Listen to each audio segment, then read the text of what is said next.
Merci de vous être connectés pour ce webinaire, le dernier webinaire de l'année 2021 dans le cadre des 50 ans de France Terre d'Asile.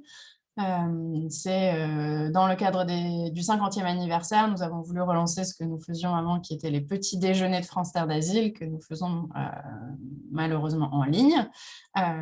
Et donc, c'est aujourd'hui le 6e webinaire. Aujourd'hui, on va parler de la Convention de Genève, pierre angulaire de la protection des réfugiés. La Convention de Genève fête ses 70 ans cette année. Et on reviendra un peu pendant la discussion sur le contexte de son adoption, mais aujourd'hui, on est dans un moment où le nombre de réfugiés et de déplacés continue d'augmenter et n'a cessé d'augmenter depuis l'adoption de la Convention de Genève. Le HCR comptait 80 millions de déplacés et réfugiés fin 2020, dont 26 millions de réfugiés. Et on va aussi aujourd'hui se poser la question de qui sont ces déplacés, ces réfugiés. Est-ce qu'il y a eu une évolution des besoins au fil des années ?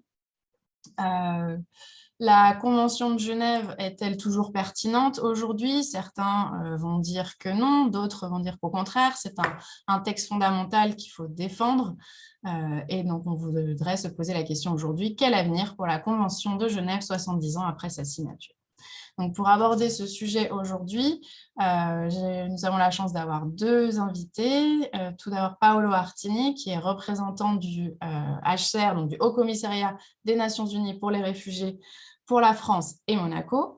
Paolo Artini travaille au HCR depuis 1993, j'espère que je ne me trompe pas, et il a été en poste dans de nombreux pays, dont la Turquie, l'Éthiopie, mais aussi dans les Balkans. Et ensuite, nous avons Thibaut Fleury-Grave, professeur de droit public à l'Université Paris-Saclay, co-directeur d'un projet qui s'appelle REFWAR, qui s'intéresse à la protection en France des exilés de guerre et qui est aussi co-auteur d'un ouvrage de référence pour les juristes, peut-être certains parmi nous aujourd'hui, qui s'appelle tout simplement Droit de l'asile. Et donc, on est vraiment en plein sur ce sujet. Donc moi, je suis Hélène Soupius-David, je ne me suis pas présentée, je suis directrice plaidoyer à France Terre d'Asile et j'aurai le plaisir d'animer la discussion d'aujourd'hui. Alors, pour commencer, Thibaut Fleury-Grave, est-ce que vous pouvez nous rappeler un peu le contexte de l'adoption de la Convention de Genève en 1951 et ce que ce texte a pu apporter à la protection internationale des réfugiés? Merci beaucoup, Hélène. Merci pour votre invitation. Bonjour à toutes, bonjour à tous. Si, comme vous l'avez bien dit, la Convention de Genève, c'est devenu la pierre angulaire de la protection des réfugiés, c'est précisément parce que ce texte, en 1951, va finalement apporter beaucoup de choses. Avant cette date, il y a deux phénomènes importants.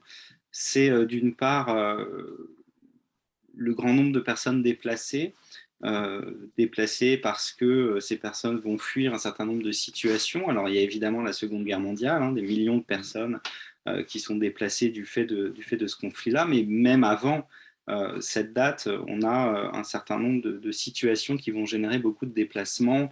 On peut penser aux Russes qui fuient la Révolution en 1917, aux Arméniens en 1924, aux Assyriens en 1928. On a comme ça pas mal de mouvements de population qui vont obliger la société internationale à réagir, sachant que parallèlement à cela, on commence à avoir un mouvement des États qui est un mouvement de contrôle à leurs frontières beaucoup plus strict que ce qui existait auparavant. On a une régulation, un contrôle des entrées, alors que finalement, au XIXe siècle et avant, la question du franchissement des frontières internationales est beaucoup moins contrôlée qu'elle n'est à l'heure actuelle.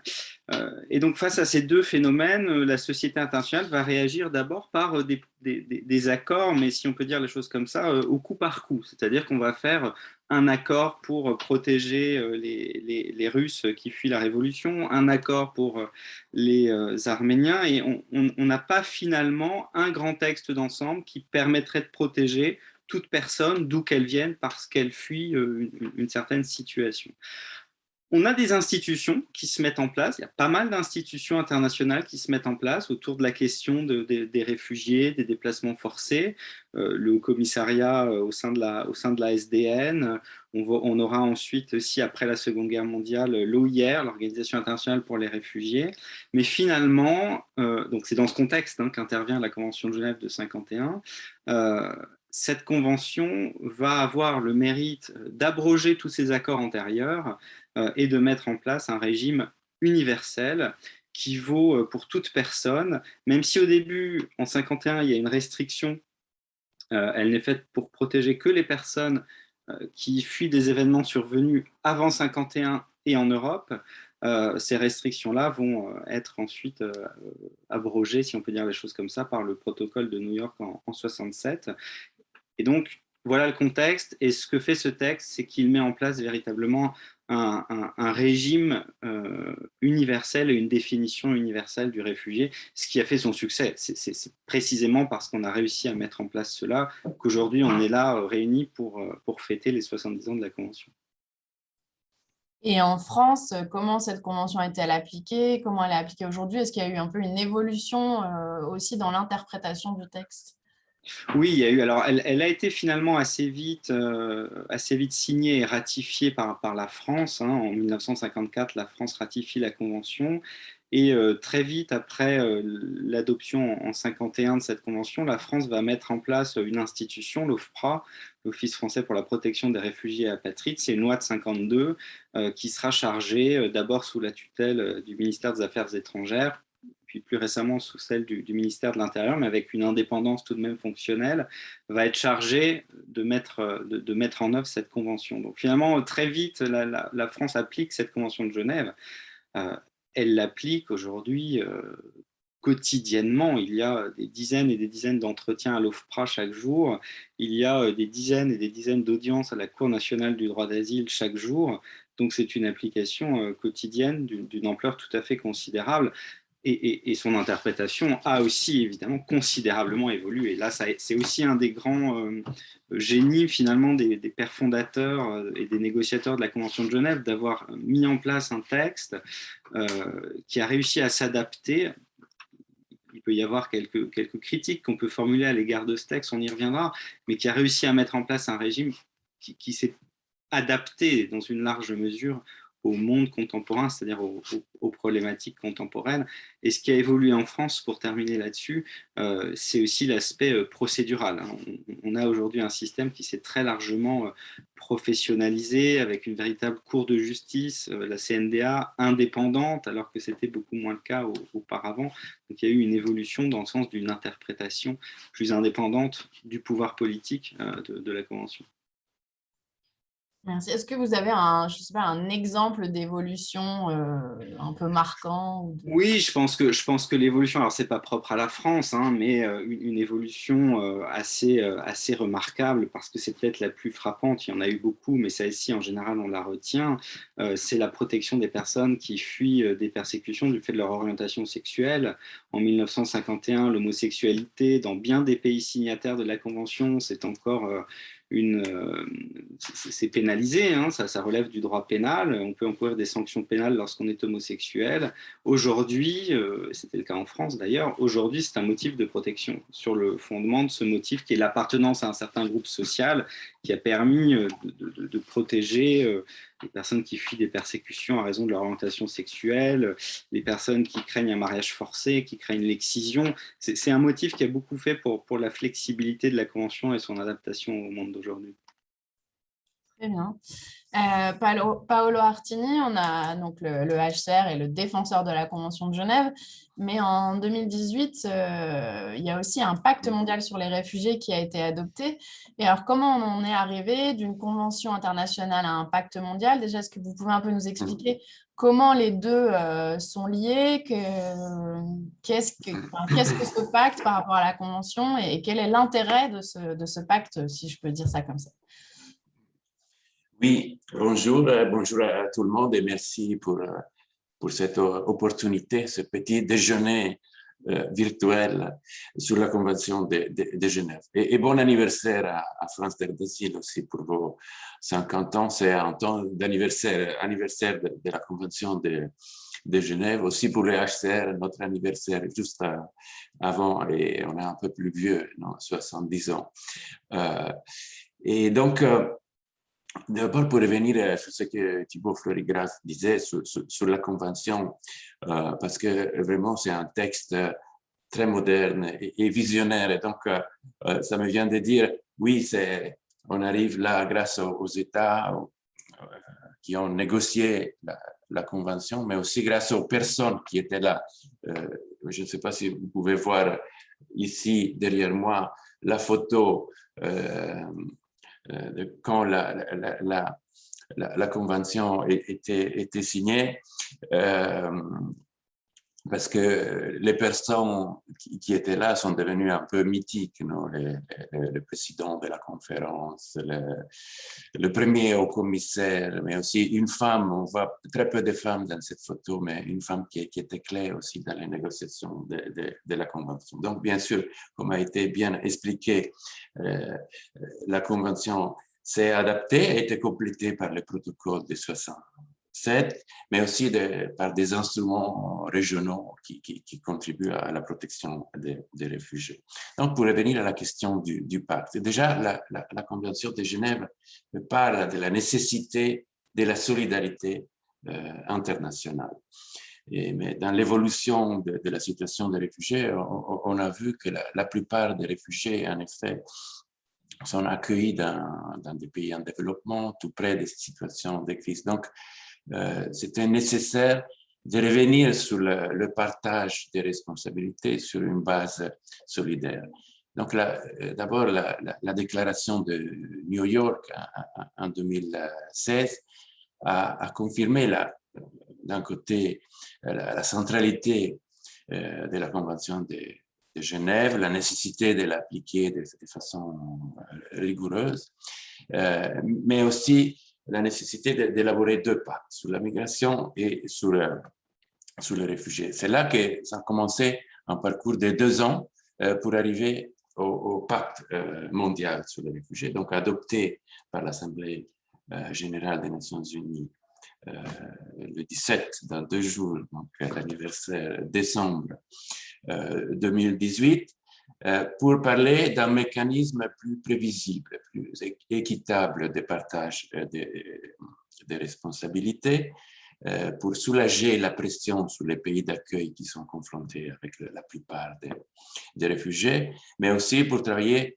ensemble sur des solutions, donc renforcer l'autonomie des réfugiés, aider dans le retour des réfugiés, dans la réinstallation, les voies légales pour les réfugiés et aussi pour ce qui concerne le retour volontaire. D'ailleurs, c'est bien de se rencontrer aujourd'hui parce qu'il y a une réunion très importante aujourd'hui et hier à Genève, la réunion des hauts représentants qui se sont réunis pour faire le point sur les engagements pris au premier Forum mondial sur les réfugiés qui a eu lieu une année après l'adoption du pacte en décembre 2019. Il y a plusieurs acteurs étatiques, mais aussi de la société civile, du secteur privé, les réfugiés même qui se sont réunis ont pris des engagements. Aujourd'hui, on fait un peu le point de où on est avec les engagements. Donc, le pacte mondial sur les réfugiés confirme la centralité de la Convention comme base pour la protection des réfugiés dans le monde, mais va, même si c'est un instrument qui n'est pas contraignant, va souligner l'importance de travailler tous ensemble, à travers l'engagement de toute la société et de tous les acteurs pour la protection des réfugiés. D'accord, merci. Alors, j'ai oublié de le préciser au début, mais pour les personnes qui nous suivent, vous pouvez poser des questions via le petit onglet QR en bas de votre écran à tout moment. J'essaierai de les prendre au fur et à mesure ou sinon à la fin. Donc, moi, je pose des questions, mais vous pouvez aussi en poser, évidemment. Donc merci pour cette explication un peu à la fois de l'évolution et puis de pourquoi, en plus d'une convention, on a besoin aussi par moment de faire de nouveaux textes qui ne sont pas juridiques, mais qui posent des engagements sur la protection des réfugiés. Et donc, je disais dans mon introduction que le nombre de réfugiés est déplacé aussi. On n'a pas forcément expliqué la distinction, donc je vous laisserai peut-être le faire, a évolué, continue d'augmenter, pardon, le nombre augmente, mais on imagine aussi que les profils ont changé, les situations, les pays ont évolué. Paola Artin, est-ce que vous pouvez peut-être nous parler un peu de ces grandes évolutions, mais aussi nous dire comment le HCR répond à ces évolutions, aux nouveaux défis, et est-ce que le rôle du HCR lui-même a évolué? Et si vous avez des exemples concrets, n'hésitez pas. Oui, merci. Oui, chaque année, nous, on publie un rapport sur les tendances mondiales du déplacement forcé. Et donc, selon les dernières statistiques, on est arrivé à 84 millions de déplacés de force à mi-2021. Et ça comprend les réfugiés, mais aussi les déplacés internes, c'est-à-dire les personnes qui sont déplacées de force, mais à l'intérieur de leur pays, et les demandeurs d'asile. Le nombre de déplacés de force n'a pas cessé d'augmenter. Donc, par exemple, dans les dernières 10 années, a doublé le nombre de déplacés de force. Une augmentation du nombre de déplacés de force et qui vient surtout dans des situations de crise qui perdurent, qui ont la tendance à être des crises de longue durée. Si on regarde le pays d'origine des réfugiés dans le monde, on voit la Syrie, on voit l'Afghanistan, on voit le Venezuela, le Soudan du Sud, la Birmanie. Donc, c'est un phénomène vraiment global. N'oublions pas que une grande partie des réfugiés, en effet, sont des femmes, sont des enfants. Et donc, le HCR a grandi, naturellement. On travaille dans plus de 130 pays avec 18 000 personnes. Et le HCR, comme vous l'avez souligné, n'est pas seulement le gardien de la Convention de Genève, mais a un mandat aussi de trouver des solutions durables pour les réfugiés. Donc, intégration, retour volontaire, réinstallation, mais aussi voies légales complémentaires.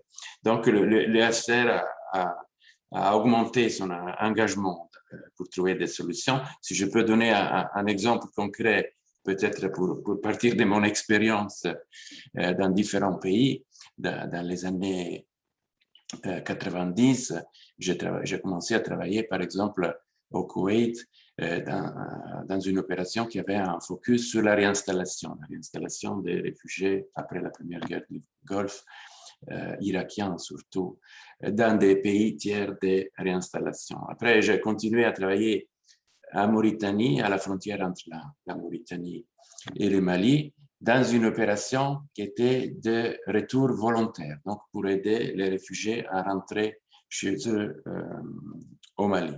Encore une fois, une solution qui est toujours plus difficile à attendre, malheureusement. Ensuite, j'ai travaillé dans le contexte des opérations du HCR dans des situations de crise. Vous avez évoqué les Balkans, pas seulement en Bosnie, mais la crise du Kosovo à la fin des années 90.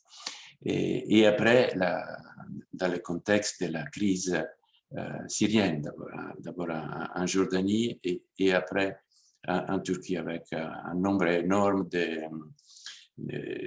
déplacés de force. Par exemple, en 2015, quand l'Europe était confrontée avec l'arrivée de beaucoup de Syriens, j'étais en Turquie qui avait accueilli des millions de réfugiés syriens. Et dans l'évolution, on voit des facteurs qui sont de plus en plus importants. Bien sûr, les conflits, la persécution, mais aussi le changement climatique, mais aussi la pandémie, par exemple. La pandémie a beaucoup affecté la vie des réfugiés dans les dernières années au niveau de leur santé, mais au niveau aussi de la protection. Non? Thibaut Fleury-Graff parlait des frontières, la difficulté de franchir les frontières, et aussi au niveau de l'accès au droit. Ce que j'ai vu, pour terminer, dans ces années, c'est un engagement accru des réfugiés même pour trouver des solutions. Ils sont de plus en plus actifs, ils participent aux décisions qui les concernent. Et donc, c'est important parce que la Convention de Genève contient la définition des réfugiés, des principes clés comme le principe de non-refoulement, mais aussi toute une partie sur l'accès au droit. C'est important de mettre en valeur la contribution positive des réfugiés, l'importance de l'accès au droit pour les réfugiés. Il y a un nouveau acteur qui est devenu clé aussi, à part les États et la société civile, pour travailler en faveur des réfugiés, c'est le secteur privé, qui est de plus en plus engagé, y compris en France, par exemple, dans l'insertion professionnelle des réfugiés. Donc, il y a une augmentation du nombre et des crises qui ne cessent pas, mais un engagement qui doit être collectif et partagé pour trouver des solutions. C'est ça la priorité du HCR. Alors, quelqu'un nous demande en question quel est le rôle du HCR dans les pays qui ne sont pas signataires de la Convention de Genève, par exemple le Liban qui accueille, comme j'imagine beaucoup d'entre nous le savent, énormément de personnes déplacées réfugiées. Bon, vous savez que il y a des principes qui sont contenus dans la Convention de Genève qui sont devenus des droits coutumiers, donc sont devenus importants au-delà de la Convention de Genève. Et il y a des pays où l'accueil des réfugiés et l'hospitalité a été très importante pour aider les personnes qui ont fui le conflit et la persécution. Et donc, les pays autour de la Syrie ont montré cette générosité. Le Liban est un bon exemple d'un pays où une grande proportion de la population maintenant est faite par les réfugiés. Et donc, on travaille au Liban avec les autorités, avec la société civile pour assister les réfugiés, pour souligner le rôle très important de la société d'accueil et pour trouver des solutions. Pour ce qui concerne les réfugiés syriens et tous les réfugiés, en effet, il y a toujours le désir de rentrer chez eux pour les réfugiés. Mais ce qui est important de souligner, c'est que pour avoir un retour durable, il faut que les conditions soient là pour un retour dans la sécurité et dans la dignité. Donc, je pense que le Liban est un bon exemple merci de l'avoir évoqué, du fait que les réfugiés, en effet, sont assistés dans des pays qui sont tout près des situations de crise.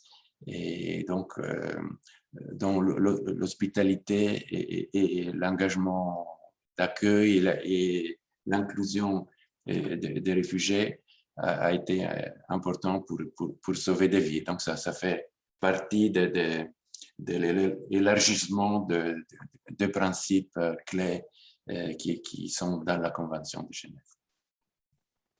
Merci. Alors, on a une question auquel je vais répondre très rapidement aussi sur la différence entre réinstallation et retour volontaire. Alors, la réinstallation, c'est une des solutions durables qui est promue par le HCR et qui veut dire qu'une personne qui est déjà réfugiée, donc par exemple au Liban, mais qui n'a pas de solution durable sur place ou a besoin d'une solution dans un autre pays, peut être par exemple réinstallée en France, donc dans un autre pays que celui d'où elle provient. Et le retour volontaire, c'est le fait, donc si on prend toujours les Syriens au Liban, de pouvoir à un moment donné si la situation le permet, rentrer dans le pays d'origine et donc ne plus avoir besoin de la protection.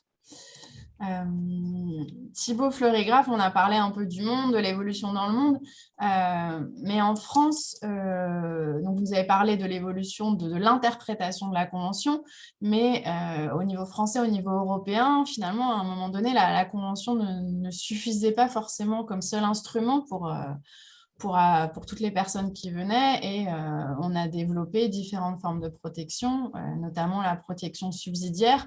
Comment vous pouvez un peu expliquer aux gens qui nous regardent, qui ne sont peut-être pas des spécialistes exacts du droit d'asile, l'articulation entre les deux et pourquoi la France et puis l'Europe finalement ont eu besoin d'un autre instrument? Oui, je crois qu'un des grands facteurs d'évolution, on s'est focalisé tout à l'heure sur l'évolution de l'interprétation de la Convention de Genève. L'autre grand facteur d'évolution sur la problématique de la protection internationale, c'est évidemment le développement à partir du début des années 2000 de ce qu'on appelle aujourd'hui le régime d'asile européen commun, qui comprend un ensemble de textes, un ensemble de directives, de règlements européens sur ces questions-là. Et qui notamment, entre autres, il faudra peut-être revenir sur les autres points aussi, met en place une protection spécifique, la protection subsidiaire par rapport à la Convention de Genève, c'est-à-dire qu'elle va s'appliquer aux personnes qui ne rentrent pas dans le champ de la Convention, mais qui pour autant ont un besoin de protection. En tout cas, le législateur européen a estimé que ces personnes avaient un besoin de protection. Pourquoi est-ce que cette protection a été mise en place? Pour beaucoup de raisons, mais une des raisons principales, c'est que la Convention de Genève, finalement, on ne l'a pas rappelé. J'ai l'impression que dans les spectateurs, il y a des personnes qui sont très au fait des questions d'asile et d'autres qui le sont beaucoup moins. La Convention de Genève, elle définit le réfugié comme une personne qui craint d'être persécutée dans son pays d'origine pour un certain nombre de motifs. Et ces motifs, elle les énumère limitativement: les opinions politiques, la religion, on va dire les considérations ethniques et l'appartenance à un certain groupe social.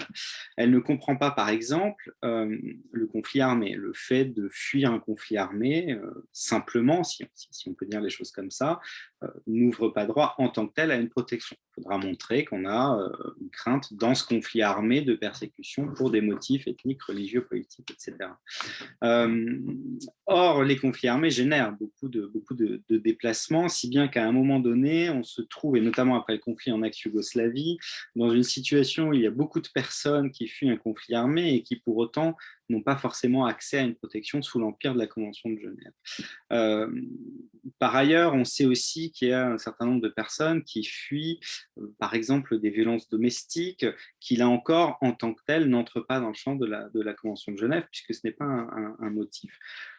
La protection subsidiaire va venir compléter ces silences de la Convention de Genève, puisqu'elle est ouverte précisément aux personnes, soit qui sont des civils et qui fuient un conflit armé, soit qui fuient la torture ou des traitements inhumains ou dégradants, ou une peine de mort ou l'exécution, le tout quel qu'en soit le motif. Ça va permettre de protéger, par exemple, une femme qui fuit des violences conjugales, une personne qui fuit une organisation mafieuse, voilà, ce genre de problématique. Et puis, cette protection subsidiaire et plus largement les directives européennes qui harmonisent les conditions d'accueil des demandeurs d'asile, les conditions de procédure d'examen de demande, les questions aussi d'éligibilité à une protection, finalement une harmonisation de l'interprétation de la Convention. Tout ce régime va permettre de lever certains doutes qu'il y avait dans l'interprétation de la Convention de Genève, avec des différences entre les États membres, par exemple sur la question de ce qu'on appelle les acteurs de persécution. Est-ce qu'il faut être persécuté par les autorités étatiques pour avoir droit à une protection, ou est-ce qu'on peut craindre des persécutions par des acteurs privés et avoir droit à une protection dès lors que les autorités étatiques n'agissent pas pour protéger? Voilà. Toutes ces différentes problématiques vont finalement amener le législateur européen à intervenir et à harmoniser toutes ces conditions, ce qui est quand même aujourd'hui un facteur assez important, très important même, dans l'activité quotidienne des autorités de l'asile en France, parce que ces règles européennes, elles sont appliquées finalement, là encore, tous les jours. Et puis, il y a aussi une Cour de justice de l'Union européenne qui rend régulièrement un certain nombre d'arrêts importants sur ces questions-là, qui harmonisent encore un peu davantage les conditions d'éligibilité à une protection au sein de l'UE. Alors évidemment, il reste beaucoup de difficultés, peut-être qu'on y reviendra après, j'ai vu que c'était un petit peu soulevé dans les questions aussi, quant à la question de la gestion de ces migrations, des contrôles aux frontières extérieures, des différences de pratiques entre les États membres.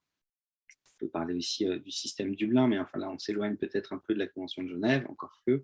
En tous les cas, clairement, le facteur européen est devenu extrêmement important, non seulement au début des années 2000 avec ces directives, et puis ensuite, comme l'a rappelé Paolo tout à l'heure, au mi-temps des années 2010 avec les arrivées plus nombreuses que par le passé. Pour terminer sur ce point, ce qui est intéressant, c'est que quand on va voir un petit peu les chiffres des États d'origine des demandeurs d'asile en France, qu'on trouve très facilement dans les rapports de l'OFPRA ou de la CNDA, on voit très bien, alors on a parmi les 10 premiers États, par exemple, les 5 premiers, c'est Afghanistan, Guinée, Bangladesh, Côte d'Ivoire, Nigeria. Et quand on connaît un petit peu les problématiques géopolitiques qui sont soulevées dans ces pays-là, ça peut être des problématiques de conflits armés, ça peut être des problématiques davantage d'ordre politique, comme ça peut être aussi des pays où on a plus affaire à des conflits d'ordre privé, mais sans forcément l'intervention des autorités étatiques. On voit qu'aujourd'hui, la protection, elle s'applique et elle permet de protéger des personnes qui ont finalement des profils assez diversifiés, mais qui tous se rejoignent, en tous les cas, sur des craintes de persécution. Merci beaucoup. Effectivement, on a pas mal de questions sur les frontières, les principes de non-refoulement, etc., que je vous propose d'aborder un peu plus tard. Quelqu'un demandait si la protection subsidiaire était appliquée dans tous les pays européens. En tout cas, elle est encadrée par le droit européen et elle l'est. Et il y a même, alors, pas dans la majorité, mais quand même dans un grand nombre de pays européens, aussi une protection dite humanitaire. Donc, on a encore un autre type de protection. Et ça m'amène à ma question suivante.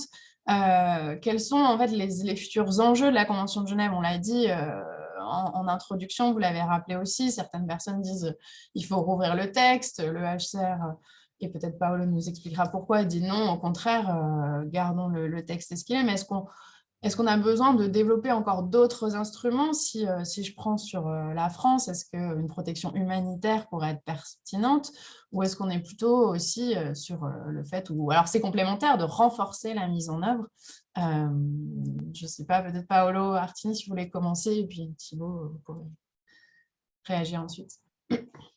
Oui, donc c'est une vaste question, mais c'est vrai que nous soulignons le fait que la Convention de Genève reste très pertinente, aussi parce qu'elle a montré qu'elle a évolué dans son interprétation grâce aux pratiques des États, à la jurisprudence, à la doctrine, aux conclusions aussi du comité exécutif du HCR.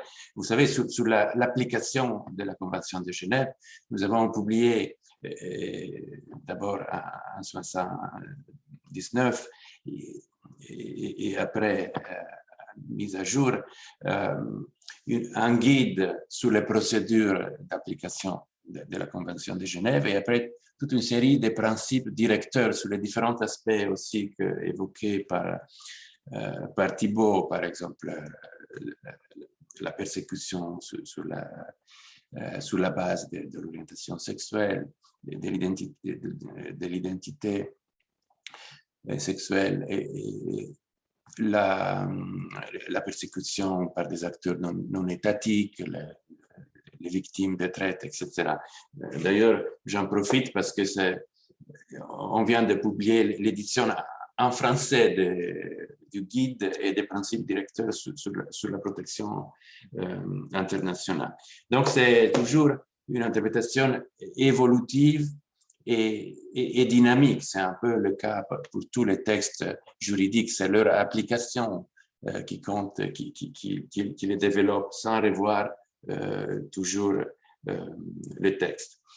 Et pour ce qui concerne les enjeux du futur, c'est important tout le travail d'adaptation et de réflexion de la Convention. Je mentionnais les instruments régionaux, les instruments sur les droits humains, et donc c'est un travail très important.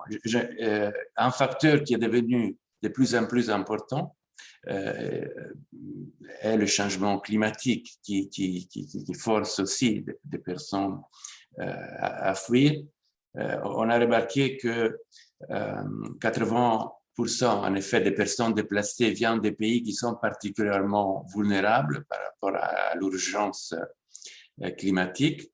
Et là aussi, la Convention de Genève, on a publié des recommandations juridiques sur ces aspects, a montré la capacité de protéger, mais ça dépend comment elle est appliquée. Par exemple, évaluer la dimension sociale et politique des effets du changement climatique, ça serait important. Regarder les différents éléments de la définition des réfugiés, la crainte, par exemple, des persécutions, on peut avoir des risques accrus par rapport à certains groupes en raison des effets du changement climatique. La même chose pour les motifs, parce qu'il y a plusieurs situations où les différents facteurs sont mêlés et causent des déplacements et des conflits.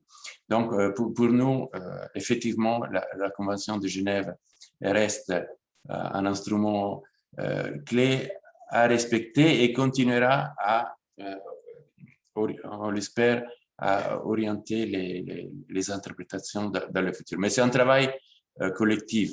Je mentionnais parmi les acteurs aussi qui sont appelés par le Pacte mondial sur les réfugiés à travailler ensemble, il y a aussi le monde académique qui peut aider dans la réflexion sur comment cet instrument visionnaire de 1951 peut être appliqué dans les contextes actuels avec des problèmes comme ça peut être la pandémie ou le changement climatique qui sont nouveaux, mais qui, grâce à l'ampleur et la modernité du texte, peuvent rentrer dans la Convention de Genève. Ce ne veut pas dire qu'il n'y a pas des raisons humanitaires qui sont complémentaires, qui ne doivent pas être regardées pour protéger les personnes qui sont concernées. Merci. Thibaut, Florigraphe, est-ce que votre point de vue sur ces questions-là? Oui, je crois que la Convention de Genève, elle a des limites qui ne sont pas forcément des défauts, mais qui appellent un certain nombre de réactions.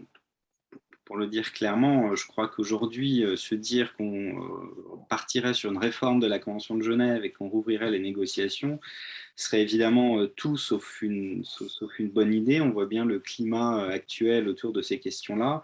Ce serait probablement la foire d'empoigne au moins 10 ans plutôt que l'inverse. Donc très clairement, je crois qu'il y a des choses, des textes auxquels il ne vaut mieux pas toucher. Et elle en fait partie. En revanche, elle a des limites, en tout cas, qui apparaissent comme telles avec 70 ans de pratique de la Convention. Elle ne contient absolument rien sur la question des procédures, par exemple, sur comment on fait pour devenir et être reconnu réfugié. Ça, c'est quelque chose qui n'est pas dans la Convention de Genève. Le régime d'asile européen commun s'est chargé de mettre en place des normes, mais ça vaut pour l'Union européenne, et c'est jamais que de l'harmonisation, c'est pas une compétence de l'UE en tant que telle. Donc sur ce point, c'est une limite de la Convention, parce que les États, finalement, ont la souveraineté sur ces questions de procédure, et on sait qu'avec des procédures, on peut fermer la demande d'asile comme on peut l'ouvrir très largement. C'est très facile avec des conditions procédurales d'accepter plus ou d'accepter moins de réfugiés. En même temps, c'était aussi une condition de son acceptation. Il ne faut pas se leurrer. En 1951, on ne va pas imposer aux États une procédure unique sans quoi le texte n'aurait jamais été accepté. Donc ça, c'est une limite de la Convention. L'autre limite, évidemment, comme le disait Paolo, et j'ai vu que ça revenait aussi dans les questions qui sont posées par les spectateurs, c'est les motifs dont la liste, comme je le disais, est limitative, et la question des réfugiés climatiques entre guillemets, revient extrêmement fréquemment. On pourrait en ajouter d'autres. Une autre question qui revient aussi fréquemment dans les débats, c'est la protection des femmes en tant que femmes. Hein. Évidemment que la Convention de Genève permet de protéger les femmes, mais pas en tant que telles. Quelques exemples de protection des femmes sur le motif de l'appartenance à un groupe social, mais c'est vraiment très marginal.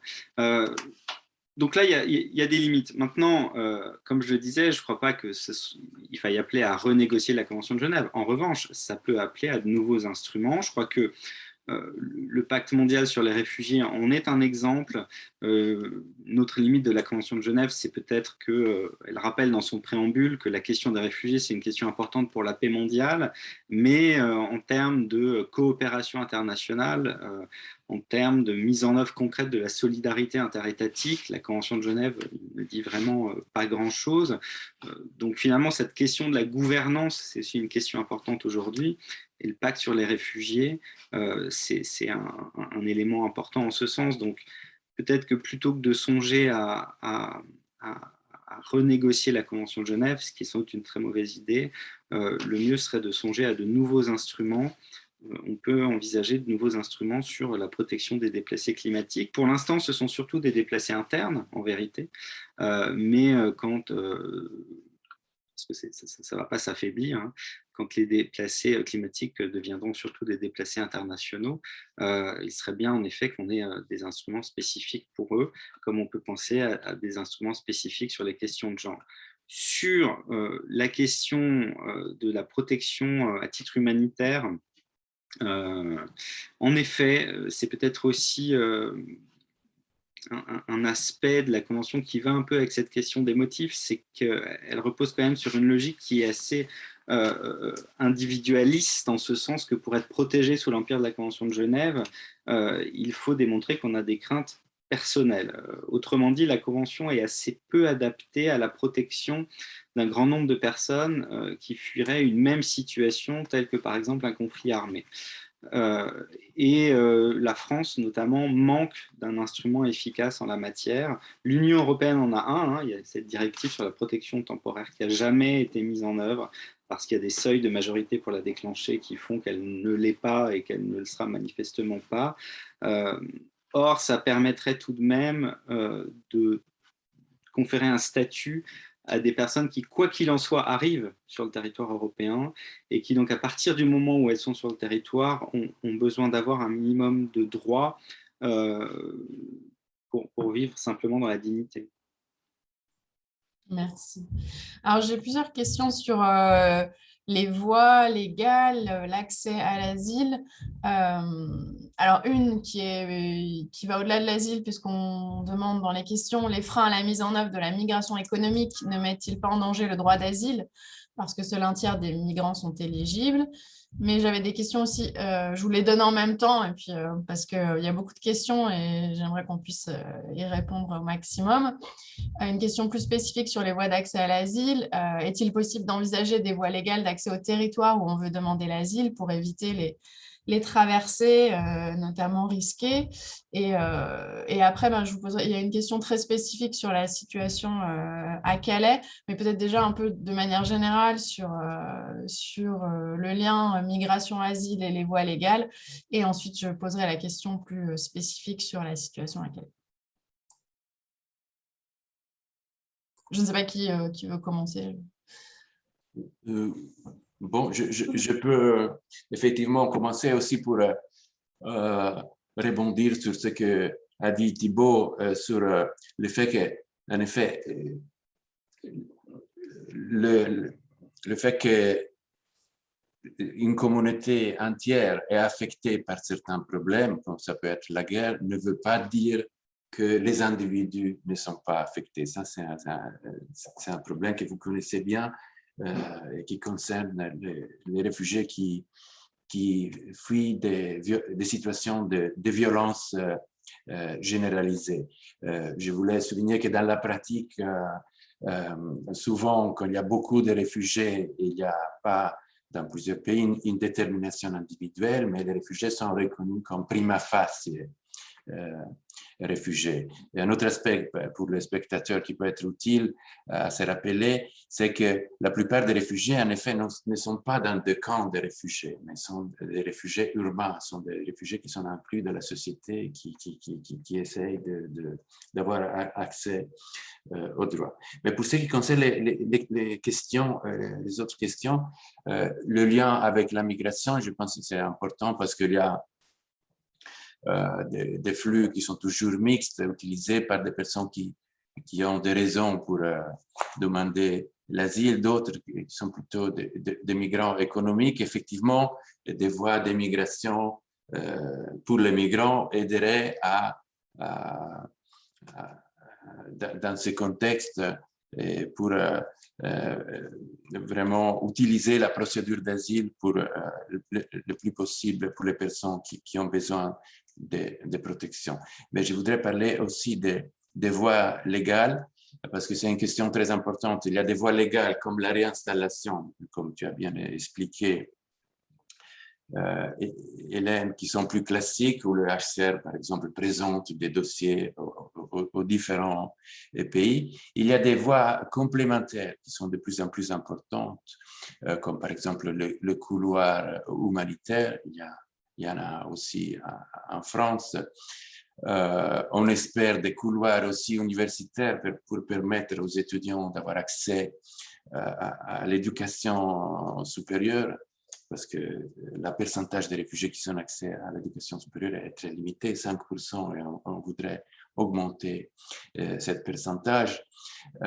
Les visas asile, la mobilité du travail, le parrainage privé. Donc, imaginons que pour ce qui concerne la réinstallation, plus d'1,4 million de réfugiés, nous estimons, ont besoin de réinstallation, alors que, par exemple, en 2020, seulement un peu plus de 30 000 réfugiés ont eu la possibilité d'être réinstallés. Donc, le renforcement des voies légales, qui est aussi un objectif du pacte, est très important. Et des voies légales complémentaires, parce qu'on sait que les possibilités pour ce qui concerne la réinstallation sont limitées. Mais c'est un sujet, Thibaut parlait du contexte européen, qui est clé aussi, ceux de la solidarité des voies légales à l'intérieur de l'Union européenne, à travers la relocalisation, c'est-à-dire le transfert des personnes qui ont besoin de protection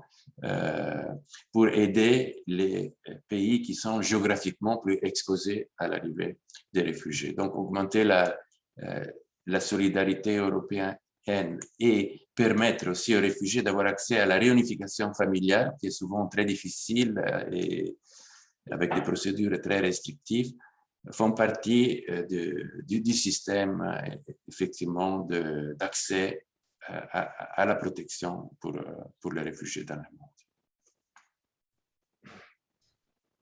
Merci. Thibaut, Oui, si tu voulais ajouter pour dire 2 mots sur cette question qui est importante, en effet, il y a un certain paradoxe aujourd'hui dans les politiques étatiques qui consiste à, en effet, fermer les voies légales de migration. C'est dur hein, de migrer légalement, d'immigrer légalement sur le territoire européen et sur le territoire français, parce que c'est compliqué d'avoir un visa, parce que c'est compliqué ensuite d'avoir un titre de séjour, parce que c'est compliqué de le faire renouveler même quand on l'a eu une première fois. Et donc il y a ce fait-là, et en même temps, c'est tout le paradoxe. Quoi qu'il en soit, les gens migrent. C'est un fait qui est établi. Toutes les projections de l'OIM, du HCR, etc., montrent que les gens vont migrer. On peut avoir des périodes un peu exceptionnelles comme celle du Covid, mais finalement, ça n'a même pas tant que ça affecté. Ça les a affectés, bien sûr, y compris en termes de droits, mais on a quand même eu des migrations qui ont été importantes. Et ce faisant, ces personnes qui migrent sont là et pour beaucoup, en effet, lorsqu'elles n'ont pas eu un titre par ailleurs, vont pouvoir être tentées d'utiliser la procédure d'asile tout simplement parce que c'est une procédure qui est là, qui existe, et c'est l'une des rares qui est ouverte, en tout cas qui est parmi les plus ouvertes. Alors que mettre en place des voies légales de migration et surtout les ouvrir plus largement parce qu'elles existent, hein, c'est possible d'avoir un visa qu'on va appeler un visa humanitaire pour aller demander l'asile en France. C'est une procédure qui existe, c'est prévu, simplement elle est extrêmement peu développée et on a finalement très peu de gens qui y ont accès. Ça éviterait, si c'était plus développé, bien entendu, les drames que l'on connaît et dont on a tous entendu parler ces dernières semaines, ces dernières années. Et puis aussi, ça éviterait qu'un certain nombre de demandes d'asile soient déposées là où il s'agit de personnes qui ne rentrent pas forcément dans le champ de la Convention de Genève ou de la protection subsidiaire. Donc c'est une solution qui doit absolument être développée si l'on veut un petit peu rationaliser ces questions-là. Merci beaucoup. Donc, la question spécifique sur la situation calaisienne est que le British Refugee Council, qui est une association britannique, a fait une étude qui montre que 98% des personnes qui ont traversé la Manche en small boat, donc en bateau, y ont demandé l'asile. Paolo, vous êtes allé avec l'équipe du HCR à Calais, à Grande-Synthe. Est-ce que vous pensez que cela vaut pour toutes les personnes qui sont bloquées sur la côte française? Et Thibaut, si c'est le cas, est-ce que, selon vous, la Convention de Genève n'obligerait-elle pas le Royaume-Uni à instruire les demandes d'asile qui sont formées à sa frontière, donc c'est-à-dire à la frontière avec la France, même si les accords bilatéraux ne le permettent pas actuellement? Et dès lors, peut-on regarder ces accords comme juridiquement compatibles avec la Convention de Genève? Alors, on n'a pas énormément de temps pour une question qui, à mon avis, vaudrait toute une heure de discussion, mais voilà. Paolo, si tu peux commencer. Oui, oui, merci. Effectivement, hier et avant-hier, j'étais à Calais et à Grande-Synthe, où il y a des personnes en errance. Et c'est là aussi un flux mixte des personnes qui viennent de pays d'origine, qui produisent des réfugiés, mais aussi des personnes qui cherchent une situation meilleure dans un point de vue économique. Dans les pays d'origine, le Soudan, mais aussi la Corne de l'Afrique, l'Irak, l'Iran, l'Afghanistan, etc. Je voudrais dire aussi, pour faire le lien avec la Convention de Genève, que la plupart de ces personnes ont vécu des expériences traumatiques en route, y compris le problème de violation du principe de non-refoulement qui est dans la Convention de Genève, le pushback aux frontières externes de l'Union européenne. Donc, il y a un problème aussi de prendre en compte ces expériences. La situation de Calais est aussi symptomatique du manque d'harmonisation des pratiques européennes dans l'application de la Convention de Genève, parce qu'il y a beaucoup de différences et de disparités dans les taux de reconnaissance, par exemple, du même groupe de réfugiés parmi les différents pays. Et donc, les réfugiés aussi changent de pays en raison du manque d'harmonisation. Il y a aussi beaucoup de sujets à Calais au niveau de l'accès aux droits, aussi imaginons les droits reconnus, les droits sociaux, économiques et culturels reconnus par la Convention de Genève. Ce que nous soulignons, c'est que l'importance de prendre en compte les besoins de protection dès l'arrivée sur le territoire, et ça vaut pour toute l'Europe, et pour commencer un parcours d'intégration et d'accès aux droits le plus tôt possible.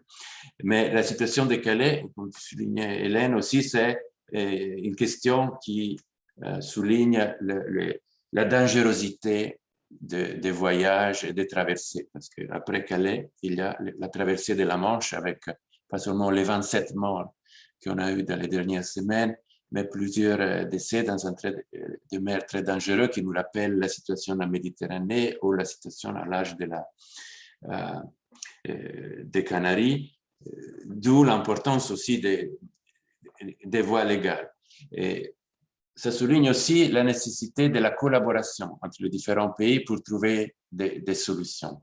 Donc là, il y a le Royaume-Uni, la France, l'Union européenne.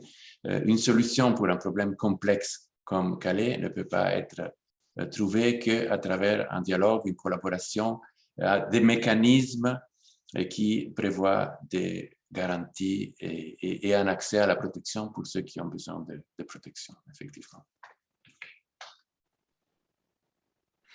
Oui, il y a une question qui est en effet celle globalement du refoulement, qui revient aussi assez régulièrement dans les échanges sur l'onglet questions et réponses. Alors, si on l'applique plus précisément à l'Angleterre, et pour essayer de répondre en effet brièvement sur une notion, cette question du non-refoulement, des pushbacks, etc., qui pourrait en effet donner lieu à un petit déjeuner en soi. Bon, le principe de la Convention de Genève, c'est en effet qu'un État ne peut pas refouler une personne, donc c'est-à-dire à partir du moment où, d'une manière ou d'une autre, cette personne se présente à sa frontière ou est là sur son territoire, ne peut pas la renvoyer vers des territoires où cette personne risque pour sa vie ou sa liberté pour l'un des motifs de la Convention de Genève. Sinon, si l'État refoule la personne sans avoir vérifié si ce risque était fondé ou non, il y a une violation de la Convention de Genève. Ceci étant dit, et là on va aborder une notion que je ne développerai pas, mais dont vous avez nécessairement entendu parler, rien n'interdit sur le fondement de la Convention de Genève, pas plus d'ailleurs que sur le fondement du droit international des droits de l'homme, de refouler ou d'éloigner une personne vers un territoire où il n'y a pas de risque pour celle-ci. Et là, on est sur ce qu'on va appeler la notion de pays sûr, et notamment de pays tiers sûrs. Il y a cependant deux conditions. Il faut être certain que ce pays, en effet, ne pratique pas la torture et les traitements inhumains et dégradants de manière générale, qu'il y a un certain niveau de démocratie, de justice effective, indépendante, d'état de droit et ainsi de suite, et puis s'assurer qu'il n'y a pas une particularité dans la situation de la personne qui fait qu'elle serait, en dépit de cet état de droit, exposée à de tels traitements. Donc, est-ce que les accords dont il est question respectent ce non-refoulement? Il faut le vérifier par rapport à ces conditions que je viens d'énumérer. Mais la situation, la France peut tout à fait être considérée comme un pays sûr, entre guillemets, par la Convention, par le Royaume-Uni. Ça, c'est pas une difficulté en soi. La difficulté va être plutôt, et on l'a bien vu d'ailleurs dans la dramatique affaire du naufrage dans la Manche récemment, va être de déterminer de la responsabilité de qui relèvent ces personnes, dans quelle zone elles se trouvent, puisque apparemment on a des débats entre les autres, enfin, même si les autorités disent qu'il n'y en a pas, il y a tout de même des débats sur la question de savoir est-ce qu'elles étaient du côté anglais, du côté français, etc. Donc il y a cette problématique du refoulement, mais qui finalement rejaillit sur une autre problématique, précisément dans les affaires de naufrage en mer, qui est la problématique de la juridiction, de la question de savoir quel État est compétent, quel État aurait dû agir ou pas agir. Et ici, là, ça appelle aussi des clarifications juridiques, clairement. Merci beaucoup. Alors, bon, il est 10 heures. Si vous avez quelques minutes de plus, je voulais juste conclure. Alors, je ne vais pas conclure sur quelque chose de très négatif, mais il y a quand même beaucoup de questions sur le non-refoulement, sur les violations de la Convention de Genève. Et donc, on sait que la Convention de Genève est violée par plusieurs États à travers le monde, y compris en Europe, pas si loin de chez nous, parfois chez nous. Et peut-être juste en mot de conclusion, comment remédier à ces situations de violation de la Convention de Genève, en plus de ce qu'on a dit là sur Calais. Paolo, peut-être. Oui, merci. Effectivement, on a déjà mentionné une grande préoccupation que nous avons par rapport aux violations du principe de non-refoulement à travers les pushbacks, les retours des personnes sans regarder leurs besoins individuels de protection et avec des modalités sans aucune garantie, mais il y a aussi d'autres défis que je voudrais mentionner en conclusion.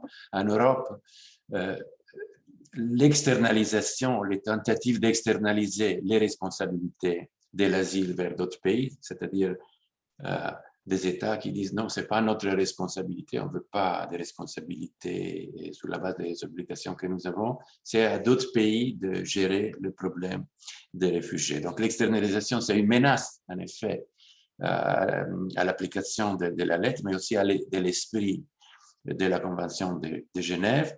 Et l'autre défi que nous avons vu aussi dans les dernières semaines de plus en plus, c'est l'instrumentalisation du sujet des réfugiés et des migrants pour des questions géopolitiques, là aussi avec beaucoup de risques.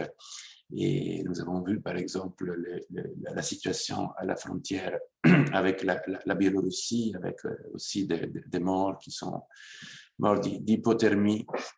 Et donc, qu'est-ce qu'il faut faire? Ce n'est pas seulement une question des textes juridiques, il faut les garder, les textes et les principes, mais c'est une question de volonté politique. D'abord, de volonté politique de résoudre les causes profondes des conflits, oui, mais aussi d'appliquer les instruments et de les appliquer de façon aussi solidaire. Solidarité entre les États est clé et solidarité aussi avec les personnes qui ont besoin de protection. Et encore une fois, à travers la nécessité de travailler tous ensemble pour protéger les réfugiés. Un dernier mot, en France, par exemple, la tradition de l'asile en France est quelque chose qui fait partie d'un travail qui est collectif, en effet. Et je voudrais souligner le rôle des associations qui sont un point de force de la tradition de l'asile en France et donc de l'application in fine de la Convention de Genève. Et merci à tout le monde pour cette occasion du petit déjeuner et une bonne journée à tout le monde si on est en conclusion.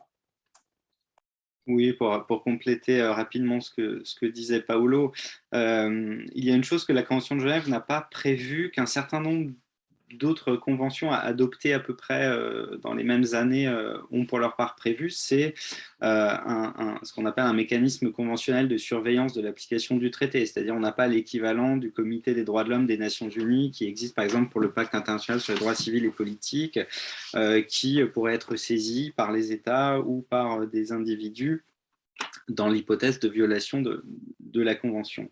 Dans la mesure où ce mécanisme-là n'existe pas, on peut appeler à sa création, mais ce n'est pas pour demain. La voie, en effet, c'est ce que disait Paolo, est surtout diplomatique, elle est surtout politique, et là, le rôle, évidemment, du HCR, des associations, finalement, de tout à chacun, est central, et d'un certain point de vue, notre réunion de ce matin y participe aussi. Il y a aussi une autre voie qui est tout de même la voie juridictionnelle. Alors, devant les juridictions internes, il est tout à fait possible, devant les juridictions internes, notamment françaises, de faire valoir une violation de la Convention par la France et d'obtenir réparation à ce titre, mais voire aussi par la voie européenne, notamment devant la Cour de justice de l'Union européenne, puisque aujourd'hui, du fait des traités européens et de la Charte des droits fondamentaux de l'Union européenne, la Convention de Genève fait partie, si on peut dire des choses comme ça, des normes que doivent respecter non seulement les institutions de l'UE, mais également les États membres. Et donc, il y a déjà eu matière à contentieux sur cette question-là. Donc, ce sont par ces voies-là qu'il est possible de faire respecter la Convention de Genève, qui est un texte qui est violé, comme c'est le propre des textes juridiques de l'être. Je veux dire, ce sont des choses qui arrivent fréquemment, mais il y a sans doute un point d'attention particulier en effet en matière de migration, et ce sont là les voies qu'on peut identifier. Merci beaucoup à tous les deux. Merci pour ces échanges passionnants et qui ont suscité énormément de questions qu'on n'a pas pu tous prendre, ce qui montre que c'est un texte, la Convention de Genève est un texte qui vit et qui, s'appliquant à des situations individuelles, personnelles, à la fois aux pratiques des États, mais aussi aux situations des réfugiés, suscite beaucoup d'interrogations, à la fois de compréhension, mais aussi sur son application. Donc, vos éclairages étaient vraiment précieux là-dessus. Ce webinaire sera disponible en replay, pourra être visionné à nouveau sur notre site. On va le mettre en ligne aujourd'hui. On est aussi en train de transformer ces webinaires en podcast pour pouvoir être écoutés. Merci encore énormément, Paolo Artini, Thibaut Fleurigraphe, pour votre présence. Merci à tous nos participants. Merci à vous. Et je vous souhaite une très bonne journée. Merci, au revoir, bonne journée. Merci.